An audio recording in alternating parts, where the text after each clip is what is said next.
ሜልኮል ሲል ይሄ አትሮንስ አልገጨውም ይላል። በነሽ ሰያፍ ተጣይ ወዳቂ ራቁቱን ተሰቀለ ብለው ጽፈውልናል ወንጌላውያን። ይሄ ምድራውያን ባለስልጣኖች መሪዎች በህይወት እያሉ ክብራቸው ሲሞቱ ውርደታቸው ይወጣል። ኢየሱስ ክርስቶስ 18 ዓመት የት ነበረ የሚለውን ሐዲስ ኪዳን አይመልስም። አለከፈት ያለ ቁልፍ ምን ይደረጋል? ጋዝ ይፈስበታል አይደል? እንዴ የጭንቅላታችሁ ተፈቶ ይሄንን አዋህዶ ያልተረዳ ሰው የሰውነቱን ሲያይ ሩቅ ብእሲ የታምራቱን ሲያይ አምላክ ብቻ ይመስለውና የተዋህዶ ምስጢር ይምታታበት። ድንግል ማርያም 9 ወር መስቀል 3 ሰዓት ኢየሱስ ክርስቶስ ዳደ ብሎ ነው ያደገው፣ ተኮላትፎ ነው ያደገው። አላዛርን ከሞት አስነሳ በሚለው ጎን ራሱ ተቀበረ ተብሎ ተጽፏል።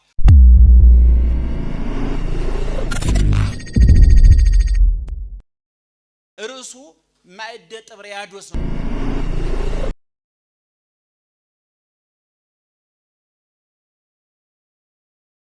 ማዕደ ጥብርያዶስ በዚህ በግዕዝ ቋንቋ በግዕዝ ንባብ በቅኔው 4 አይነት ንባቦች አሉ። ተነሽ፣ ሰያፍ፣ ተጣይ ወዳቂ ይባላል። ተነሽ የሚባለው ሰያፍ የሚባለው ተመሳሳይ ነው። የፊደሉ እንደው እናንተ ዝርዝር ጉዳይ ያደርግለ ጥብርያዶስ፣ ጳውሎስ፣ ቀውስጦስ፣ መቃሪዎስ ያአምር ያሐውር ሲል ምንድነው ተነሽ ይባላል። ሰያፉና ተመሳሳይ ስለሆነ ይሄ ሰያፍ የተነሽ ቢል ነግራችሁ አልኩ። ቅኔ ቤት ነው እሱ የሚታወቀው። ሁለተኛው ደግሞ ተጣይና ወዳቂ ይባላል። አሁን ተጣይና ወዳቂ ሲባል ለእናንተ ተመሳሳይ ሊሆን ይችላል። ተጣይ የሚባለው ግን በሳድስ ፊደል የሚጨርስ የማይነሳ፣ ወዳቂ የሚባለው ደግሞ ከሳድስ ፊደሉ ሆኖ የሚወርቅ ማለት ነው። እሱ በቅኔ ቤት ትልቅ ሀተታና ትርጉም ጥቅም አለው። ዙሮ ግን ማዕደ ጥብርያዶስ በሉ እስኪ እንደ ሰያፍ አድርጋችሁ አንቡት እስኪ እንደኔ ማዕደ ጥብርያዶስ እንደዛ ነውና አሁን በቤተ ክርስቲያናችን የቤተ ክርስቲያን ወዝ ለዛል። አሁን እኛ በጉባኤ ቤት የመጣ ነው ሰዎች መድረክ ላይ አየህ በጉባኤ ቤት የመጣ ነው በጉባኤ ቤት ያልመጣ ነው ምንለው። በጉባኤ ቤት ያልመጡት ሜልኮል ነው የሚሉት። ሜልኮል ፈርዖን። የኛ ደግሞ በጉባኤ ቤት የመጣው ሜልኮል ፈርዖን ነው የሚለው እና የካህኑ በቤተክርስቲያኑ የቆሎ ተማሪ ቁጭ ብሎ ሜልኮል ሲል ይሄ አትሮንስ አልገጨውም ይላል። ቋንቋችን ነው እሱ። እነሱ ብቻ ምስጢር አወጣሁ ግን መናገር አልነበር። አዳያጠኝና ተናገርኩት። እንግዲህ ሜልኮል ካለ አትሮንስ አልገጨውም፣ ፈርዖን ካለ አትሮንስ አልገጨውም። ፈርዖን፣ ሜልኮል፣ ሰንበት፣ ትንቢት ካለ አትሮንስ ገጭቶታል፣ ቀለም ዘልቆታል፣ ተሞርዷል ማለት ነው። ባጭሩ የጉባኤው ርዕስ ምንድነው? አቤት በለው እስኪ አንተ ማዕደ ጥብርያዶስ ነው። እንግዲህ ባጭሩ ኢየሱስ ክርስቶስ 33 ዓመት ከ3 ወር በምድር ላይ ቆይቷል። 30 ዓመት ያልተገለጠበት በበረት ተወለደ። ከዛ በሁለተኛው ዓመት ወደ ግብጽ ተሰደደ። በግብጽ 3 ዓመት ከ6 ወር ቆይቶ በ5 ዓመት ከ6 ወር አካባቢ ወደ ናዝሬት ተመለሰ። ሀገሩ ናዝሬት ወደ ናዝሬት ተመልሶ በዮሴፍ ቤት እየታዘዘ እንዘይት እዘዝ ላዝማዲሁ ወለይእቲ እሙ እንጨት እየሰበረ ውሃ እየቀዳ በመጀመሪያ ደረጃ ውሃን በመፍጠር ዓለምን አገለገለ። እንጨትን በመፍጠር ዓለምን አገለገለ። በሁለተኛው ደግሞ ሰው በመሆኑና በእኛ ልክ በመሆኑ ውሃ በመፍጠር የፈጠረውን ውሃ በመቅዳት የፈጠረውን እንጨት በመስበር ደግሞ እናቱን አገለገለ። ይሄ አረጋዊ መንፈሳዊ የሚባል በቤተ ክርስቲያናችን ከአራቱ ጉባኤያት አንዱ በሆነው በመጻሕፍተ መነኮሳት ውስጥ ድርሳነ አረጋዊ መንፈሳዊ የሚባል አለ። እዛ ላይ ምን ይላል? ኢየሱስ ክርስቶስ በዮሴፍ ቤት ዮሴፍ ያዘዘውን እየሰራ አዛዡ ማን ነው? አረ ንገሩኝ። አዛዡ ማን ነው? ታዛዥ ማን ነው? ፈርታችሁት ነው? ታዛዡ ማን ነው? ኢየሱስ ክርስቶስ። አዛዡ ማን ነው? ዮሴፍ እያዘዘው ያንን መጥረቢያ አንጫ፣ ያንን መጥረቢያ አንጣ፣ ያንን እንጨት አንጣ እያለ እያዘዘው እንደ ልጅ እየተላላከ ወንጌል ነው የሚለው። እንዘይት ያዘዝ ማን ነው? አባ ጊዮርጊስ ዘጋስጫ በመጽሐፈ ምስጢር እንዲህ ብሎ ተናግሯል። በእንተ ድካመ ሥጋ ሁሰ ወህማማቲሁ ኢትፈርሎቱ ኦረሲ እስመ ውእቱ ይሐፍረ ወይቤ በእንተ ዝንቱ መጻይኩ ወበጻይኩ ለዛቲ ሰዓት ወዳጄ ይላል አባ ጊዮርጊስ ዘጋስጫ እኛን ሲመክር ስለ መከራው ስለ ሰውነቱ በሰራው ስራ አትፈር እሱ ራሱ ሳያፍርበት ስለዚህ ነው የመጣሁት እያለ አንተ ምን አሳፈረህ ይላል። ወንጌላውያን ሲጽፉ እንጀራ በረከተና አበላ ብቻ ብለው አላለፉም። ተራበ ብለው ጽፈዋል። ውሃውን ወይን ብቻ አደረገ ብለው አላለፉም። ተጠማ ብለዋል። አላዛርን አስነሳ ብቻ ብለው አላለፉም። ተቀበረ ብለዋል። አይን አበራ ብቻ ብለው አላለፉም። በዚህ በጨለማ ታስሮ እንዳደረ ጽፈዋል። ለምጽ አነጻ ቁስል ፈወሰ ብቻ ብለው አልጻፉም። ጀርባው እንደቆሰለ በቁስል እንደተዥጎረጎረ ጽፈዋል። በልብሱ የደም እንዳደረቀ ብቻ አይደለም የጻፉት። የደም ሲፈሳት የነበረችውን ሴትዮ በምን ያደረቀላት? በደሟ ነው አይደል? በልብሱ ነው አይደለም? ያ በልብሱ የሷ እንደም ያደረቀው የፈወሰው ተአምራዊ ልብስ ተገፎ ራቁቱን ተሰቀለ ብለው ጽፈውልናል ወንጌላውያን። ይሄ ምድራውያን ባለስልጣኖች መሪዎች በህይወት ያሉ ክብራቸው ሲሞቱ ውርደታቸው ይወጣል። ኢየሱስ ክርስቶስ ወንጌላውያን ሲጽፉ አመጣጥ ነው የጻፉት። መራቡን ከማጥገቡ መጠማቱን ውሃውን ወይን ከማድረጉ መራቆቱን በልብሱ ደም መፈወሱን መሞቱን ሙት ከማስነሳቱ መራቡን እንጀራ ከማበርከቱ ጋራ አጣምረው አዋህደው አዋግተው ነው የጻፉት እንድንረዳላችሁ ማለት። ለዚህ ነው ሄሬኔዎስ በሃይማኖት አበው መጻሕፍትን ስታነቡ ይላል በተለይ ስጋዌን ምስጢረ ተዋህዶን ኦርቶዶክሳዊ ተዋህዶ ቤተክርስቲያንን ለመረዳት ኢየሱስ ክርስቶስን ለመረዳት ኢየሱስ ክርስቶስን ለማወቅ በሁለቱን ነገሮች መንታዎቹን ነገሮች አጣምራችሁ ስፏቸው አዋህዳችሁ ተመልከቷቸው ይላል። ምንና ምንን? እንጀራ በረከተ ይሄ ተአምር ነው። በጎን ግን ተራበ የሚል ጽሑፍ አለ። ደክሞት በመንገድ ተቀመጠ በጎኑ ደካሞችን አሳረፈ ተብሎ ተጽፏል። ውሃውን ወይን አደረገ ካለው ጎን ተጠማ ብሎ ተጽፏል። አላዛርን ከሞት አስነሳ በሚለው ጎን ራሱ ተቀበረ ተብሎ ተጽፏል። ለምጻሞችን ፈወሰ ከሚለው ጎን ራሱ ሰውነቱ በጅራፍ ተዥጎረጎረ ተጉረበረበ ተብሎ ተጽፏል። አያችሁ ይሄንን አዋህዶ ያልተረዳ ሰው የሰውነቱን ሲያይ ሩቅ ብእሲ የታምራቱን ሲያይ አምላክ ብቻ ይመስለውና የተዋህዶ ምስጢር ይምታታበታል። ደህና ዋላችሁ? እየሰማችሁ ነው? በደንብ ስሙኝ። እና አሁን ኢየሱስ ክርስቶስ እንጨት እየሰበረ ውሃ እየቀዳ በዮሴፍ ቤት ያገለግል ነበር። እና እዛ ሊቁ ምን ይላል? ዮሴፍን ሲያመሰግነው አረጋዊው በድርሳነ አረጋዊ መንፈሳዊ በመጻሕፍተ መነኮሳት በአራተኛው የቤተ ክርስቲያናችን ጉባኤ መጻሕፍት ምን ይላል? ብፁዕ አንተ ኦ ዮሴፍ፣ አንተ ዮሴፍ ንዑድ ነህ ክቡር ነህ ዘጾርኮ ለዘይጸውሮሙ ለለይጸውርዎ ተሸካሚዎቹን የሚሸከመውን ጌታ ለመሸከም በመብቃትህ ትካሻህ ብፁዕ ነው። የማን ትከሻ? አቤት የማን ትከሻ? ዮሴፍ አልተሸከመውም ጌታን። መቼ? በስደት ጊዜ ተሸክሞታል አይደለም? ይሄን ዮሴፍ በትከሻ የተሸከመውን ደግሞ ማን 9 ወር ከ5 ቀን ማን ተሸክመዋለች? ድንግል ማርያም 9 ወር ከ5 ቀን የተሸከመችውን ደግሞ ዓርብ ዕለት ከ6 ሰዓት ለ3 ሰዓት ያህል ደግሞ ማን ተሸክሞታል? በቀራንዮ ላይ መስቀል ተሸክሞታል። ድንግል ማርያም 9 ወር መስቀል 3 ሰዓት። ዮሴፍ በስደቱ ጊዜ ነሰሎሜ የተሸከሙትን እንኮኮ ያሉትን ደግሞ በሰማይ ደግሞ 4 ጸወርተ መንበር ኪሩቤል በዙፋን ላይ ተሸክመውታል። ወሶባ አልአሉ አዕይንቲሆሙ ላይለ ውስተ አርያም ወበህየ ረከብዎ ምስለ አብሁ ወመንፈስ ቅዱስ ከመትካት። ለዚህ ነው በአንቀጸ ብርሃን ትምህርታችን በዘኮንኪ ላይ ቅዱስ ያሬድ ሲናገር ምን ይላል? በበረት መላእክት እንዲህ በረት የወደቀ አንድ ሕፃን እያመሰገኑ ሲመለከቱ ድንገት ቀና ብለው በሰም ወደ ላይ ሲያዩ በአባቱ ቀኝ በሰማይ ነግሶ ያዩታል ይላል። እና በዮሴፍ ትከሻ ላይ ያለው እግዚአብሔር ነው። እና ትከሻ ብፁዕ ነው። ቀጥሎ ደግሞ ምን ይላል ሊቁ ሲያመሰን? ብፁዕ አረፍተ ቤትከ የቤትህ ግድግዳ የተባረከ ነው። ወብፁዕ አረፍ መሬቱ ዘኬደ በገጽ ወጸበለኒ ዘቤትህ የቤትህ በክርስቶስ ዳደ ብሎ ያደገበት ልብ አድርጉ ኢየሱስ ክርስቶስ ዳደ ብሎ ነው ያደገው ተኮላትፎ ነው ያደገው በእናቱ ማህፀን 9 ወር ከ5 ቀን ቆይቶ ጡት ጠብቷል ጠበው በፀሐይ አብስሎ በዝናብ አብቅሎ የሚመግብ እግዚአብሔር ሰማይ ዙፋኔ ነው ምድር የእግሬ መረገጫ ናት ያለ እግዚአብሔር በእጆቹ ሰማይና ምድር የፈጠረ እግዚአብሔር እነዛ ትንንሽ እጆች ኑረውት በሁለቱ እጆቹ የእናቱን ጡት ይዞ መጥምጧል ልክ እንደናንተ እንደኛ ይሄ ነው የሚያስደንቀው ይሄ ነው ተአምሩ ይሄ ነው ቅዱሳን ሊቃውንትን የረቀቀባቸው አርንቀው አልወጣላቸው ያለው ያ ሰማይ ዙፋኑ ምድር የእግሩ መረገጫ የሆነለት በወጀብና ባውሎ ነፋስ ውስጥ መንገድ ያለው አለው የተባለ እግዚአብሔር እዴ ሳረረት አለ ምድር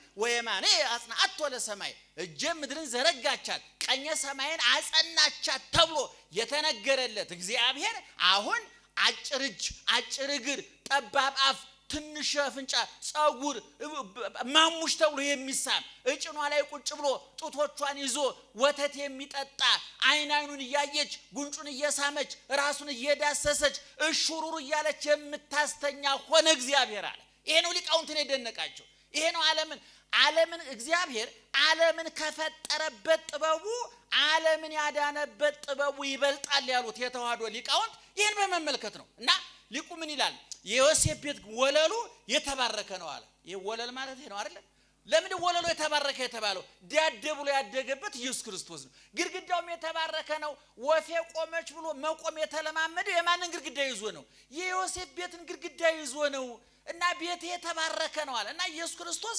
30 ዓመት ይሄን በነገራችን ላይ ምእመናን መጽሐፍ ቅዱስ የኢየሱስ ክርስቶስን እድሜ 3 ጊዜ ይነግረናል አንደኛው በ40 ቀን ወደ ቤተ መቅደስ እንደሄደ ሉቃስ 2 ላይ ተነግሮናል ሁለተኛ በ12 ዓመት ወደ ቤተ መቅደስ እንደሄደ በሉቃስ 2 ላይ ተነግሮናል ሶስተኛ ዋመ 30 በ30 ዓመቱ እንደተጠመቀ በሉቃስ ወንጌል ምዕራፍ 3 ላይ ተነግሮናል ከነዚህ ውጪ ከ40 ቀን ከ12 ዓመት ከ30 ዓመት ውጪ ሐዲስ ኪዳን ኢየሱስ ክርስቶስ የት እንደነበረ ምን እንደሰራ ዝርዝር ጉዳይ መጽሐፍ ቅዱስ አይነገርም ለዚህ ነው እኛ አተኩራ ኦርቶዶክሳዊ ተዋህዶ ቤተክርስቲያን ሐዲስ ኪዳን መጽሐፍ ቅዱስ በተለይም ሐዲስ ኪዳን ሙሉ ለመሆን ሙሉ የውቀት መጽሐፍ የመረጃ መጽሐፍ ለመሆን በሌሎች መጻሕፍት መደጎም አለበት የሚለው በዚህ ምክንያት ነው ለምሳሌ በ12 ዓመቱ ቤተ መቅደስ እንደሄደ ተነግሯል አይደለም 30 በ30 ዓመቱ ነው የተጠመቀው ከ30 ላይ 12 ሲነሳ ስንት ይቀራል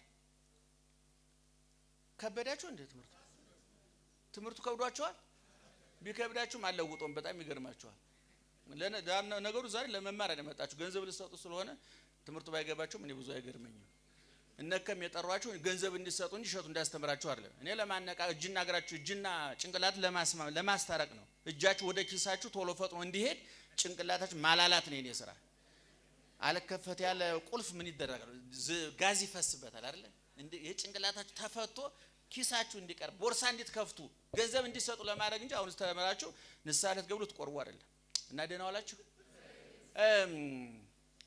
ምን ይያልኳችሁ ነበር ከ30 12 ሲነሳ ስንት ይቀራል አያችሁ ኢየሱስ ክርስቶስ 18 ዓመት የት ነበረ የሚለውን ሐዲስ ኪዳን አይመልስም አየህ ኦርቶዶክሳዊ ተዋህዶ ቤተክርስቲያን ስንዶዋ ሙሉዋ ቤተክርስቲያን ዘንካታዋ ቤተክርስቲያን ይሄ ግን የተተረፈረፈ መረጃ አላት ይክበር ይመስገን እግዚአብሔር እሷ ልጅ አደረገና ታምረ ኢየሱስ በሚባለው በሌሎች መጻሕፍት 18 ዓመት የት ነበረ የሚለውን መነሻ ይዘው ነው ከወንጌል አግኝተው ዝም ብለው ፈጥረው ልቦለድ አይደለም የተጻፈው እንዘይቲ እዘዝ ላዝማዲው ለናቱ እየታዘዘ የሚለውን ሲዘረዘር 18 ምክንያቱም ይሄ 18 ዓመት የት እንደነበረ ማወቅ የሚጠቅመው የኋላ ዘመን በዚህ በሁለተኛው በሶስተኛው ክፍለ ዘመን የተነሱ አንዳንድ ሰዎች ምን ብለዋል 18 ዓመት ጠፍቶ የነበረው ህንድ ወርዶ ግብጽ ወርዶ ሌላ ነገር እየተማረ ቆይቶ ነው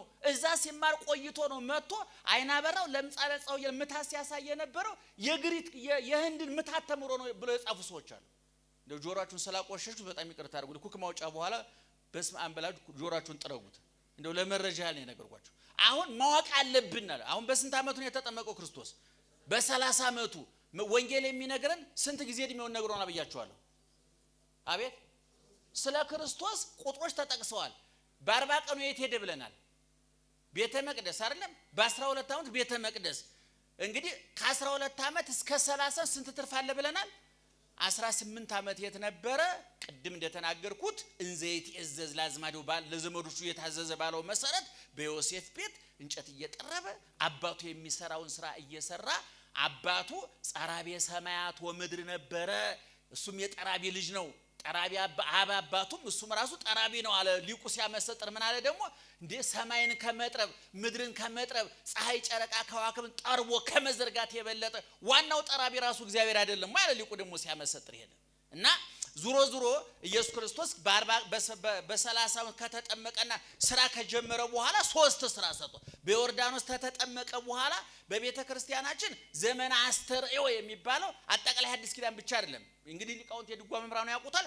ከጥር 10 በኋላ ያለው ነው ክርስቶስ ተጠምቆ በጋድ የታየበት፣ በጋድ ያስተማረ፣ በጋድ ታምር ያደረገበት አስተርእዮ ይባላል። እንግዲህ ከተገለጠ ወደ 3 ስራ፣ አንደኛ ታምር አድርጓል፣ ሁለተኛ ትምህርት አስተምሯል፣ ሶስተኛ ምግባር ትሩፍ በጎ ስራ ሰርቷል።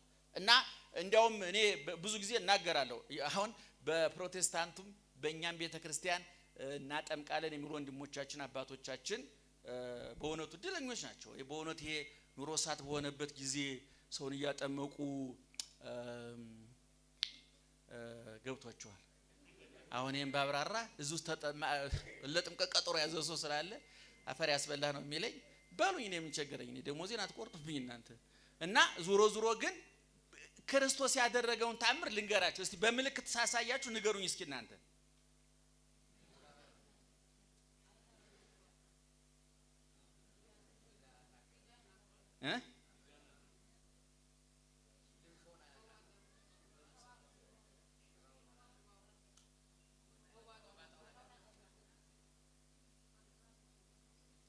አረ እናንተ ጆሮአችሁ ሊከዳችሁ ይችላል። ምልክት ያዙ። መጡኛ ማይናችን የከዳን ድንገት ነው እንዴ? እሺ ምንድነው ይሄ? ምን እያሳያችሁ ነው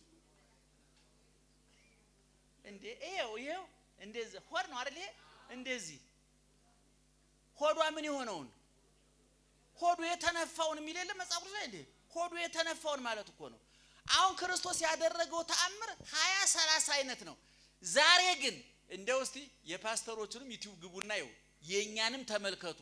ክርስቶስ ካደረጋቸው 10-15 ተአምራት ትኩረት ተሰጥቶት የሚሰራበት የቱ ነው? ሰይጣን ማውጣት።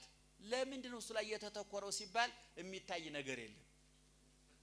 አይን አብራ ከሆነ ይሄው አለው፣ ምላስ ከተሆነ ኮልታፎች አሉ፣ የጎበጠ በየመንደሩ ሞልቷል። ጀግና ማለት ለምሳሌ አንዱ ጎንደር ላይ በጦርነት እግሩ ተቆርጦ ቢመጣና እዚህ ተአምር ይደረግበት ተነስ ሲባል በተአምራት የሌለው ግን ሲቀጠልለት ነው። ይሄንን እኔ በእኛም ማጥማቂዎች በየትም ቦታ ይሄን ካደረገ እኔ ሃይማኖቴን በዛ አለካም። እኔ እግር ቀጠለ ነፍስ ቀጠለ ሲጉዳይ አይደለም ለተአምር አይደለም። ግን ይገርመኛል ሃይማኖቴን እንኳን እንትን ባለ ግን ይገርመኛል። እና ክርስቶስ 3 ነገር ሰርቷል። ተአምር አድርጓል፣ ትምህርት አስተምሯል፣ በጎ ስራ ሰርቷል። አሁን ማዕደ ጥብርያዶስ ማለት ኢየሱስ ክርስቶስ 3 ዓመት ከ3 ወር ነው የቆየው በምድር ላይ ብያቸዋለሁ። እያስተማረ አጠቃላይ 33 ነው ተገልጦ እያስተማረ ግን ህዝብ እያየው ስንት ወር ነው? ስንት ዓመት ነው? 3 ዓመት ነው። ከተአምራቱ አንዱ እንጀራ ያበረከተበት ነው። 2 ዓሳና 5 እንጀራ ባርኮ 5000 ሰው መግቧል። ስንት ዓሳ? 2 ዓሳ እንጀራውስ 5 እንጀራ የተመገበውስ 5000 ህዝብ። እንደው መጽሐፍ ቅዱስ ላይ ይቅርታ መቼም ሴቶች እኩል ናቸው እኔ ታንሳላችሁ ያላቅም ግን ዘንበለ አንስት ወደቅ ነው የሚለው መጽሐፉ። 5000 ሰው የተቆጠረው ወንዱ ነው። ምክንያቱም ሴቶች ምግብ አይደፍሩም ነው። እንግዲህ እኛ ትርጓሜም ሊቃውንት ለምን ህፃናትና ሴቶች አልተቆጠሩም ሲባል ህፃናት ከሚበሉት ይልቅ የሚያበላሹት ይበልጣልና አይቆጠርም። ሴቶች ደግሞ እያፈሩ ወንድ ፊት ስለማይበሉ ነው ተብሏል። ዛሬ ብዙ እህቶቻችን ነፃ ወጥተዋል። በየሆቴሉ እየገቡ ይበላሉ። ይሄ ጀግንነት ነው። እውነቱን ደግ አድርጋቸዋል። ማን ከማን ያንሳል? እና በወንጌል ላይ ግን እንደዛ ነው የሚለው። እና ኢየሱስ ክርስቶስ የሚገርመው 5000 ሰው ከበላ በኋላ ስንት ቅርጫት ተነሳ ይላል? 12 ቅርጫት ተነሳ። የተትረፈረፈ ተአምር ማለት ነው። በጣም የሚገርመው ግን ይሄንን ተአምር ከሁለት ጊዜ በላይ አላደረገም ክርስቶስ ስንት ረሃብተኛ ባለበት ሀገር እኔ አሁን በእውነቱ እንደው ክርስቶስ ካደረጋቸው ተአምራው የትኛው ይደገም ቢሉኝ እኔ አሁን የእንጀራው ነው የምለው እናንተም ያለው የምትሉት እንደው ስፒከር ስላልተሰጣችሁ ነው እንጂ አይሁድም ይደገምልኝ ያሉት እሱ ነው ይገርማቸዋል ሌላው አይነ ቢበራ እኔ ምን አገባኝ የራሱ ነው አሉ ጆሮ ቢከፍት ምን አገባኝ አይመለከተንም አሉ እንጀራው ግን የማይበር ስለሆነ አበርክትልና እናነግሳለን ሁሉ ብለው ነበር ሰዎች ክፉ ስለሆኑ እኛም ዛሬ የሚያበረክትልን ብናገኝ ደስታውን አንችልም ነው እኔ ባለፈው እንደ አንድ ፓስተር ውሃውን ወይን አደርጋለሁ ብሎ ሲዳከም አሁን የአዲስ አበባ ሰው ችግሩ ውሃ ነው ወይኑን ውሃ የሚያደርግለት እንጂ የቸገረው ውሃውን ወይን የሚያደርግ አይደለም ክርስቶስን ቢመጣ ዘር ውሃውን ወይን አያደርግም ውሃ ያፈልቃል እንጂ ብዙ ችግር ያለብን የውሃ ነውና ዙሮ ማዕደ ጥብርያዶስ ማለት ያ ህዝብ የበላበት ብዙ ህዝብ የበላብ የተትረፈረፈ ተአምር ነው ዛሬ እንደገና ክርስቶስ ደግሞ በዛው በትምርቱ መጨረሻ ሊሰቀል ደግሞ ሐሙስ ሊሰቀል ዓርብ ማታ ነው ሌላ ማዕድ ዘርግቷል በጸሎት ሐሙስ ማታ የሐዋርያትን እግር ካጠበ በኋላ ማዕድ ተዘጋጅቷል አይደለም ክርስቶስ ሁለት ጊዜ ማዕድ አድርጓል የጥብርያዶስ ማዕድ ጥብርያዶስ አንዱ ነው ማዕድ ቤተ አልዓዛር በአልዓዛር ቤት የተዘጋጀው ማዕድ ደግሞ ሁለተኛው ማዕድ ነውና የጸሎት ሐሙስ ማታው ጥንቃቄ የተደረገበት ነው ቤት ተጠርጎ ተወልሎ ተጋርዶ ተጊጦ ማዕዱን የተሳተፉት 12 ሰዎች ናቸው የተመጠኑ ሰዎች ናቸው እግራቸውን ታጥበው ተምረው በጥንቃቄ ነው ምክንያቱም የሐሙስ ማታው ስጋ ወደሙ ነው የጥብርያዶስ ነው ምግበ ስጋ ነው ለጥብርያዶስ ሰው አልተመረጠበት መንገደኛው ሁሉ በልቶታል እጁን ይታጠብ አይታጠብ እሱ ጉዳዩ አይደለም የተአምራ ጉዳይ ስለሆነ ያን እንግዲህ ቤተክርስቲያን ሁለቱም አላት ጥብርያዶስም አላት ደጀ ሰላም ታውቃላችሁ እስኪ ሴቶቹ ንገሩኝ ደጀ ሰላም የሚያቅሰው